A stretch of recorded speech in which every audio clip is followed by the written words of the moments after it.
Sonidos de CapCut que debes utilizar para hacerte viral. Guárdalo para que no se te pierda. El primero se llama Swish.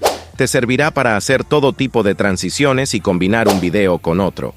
El segundo es el Whoosh.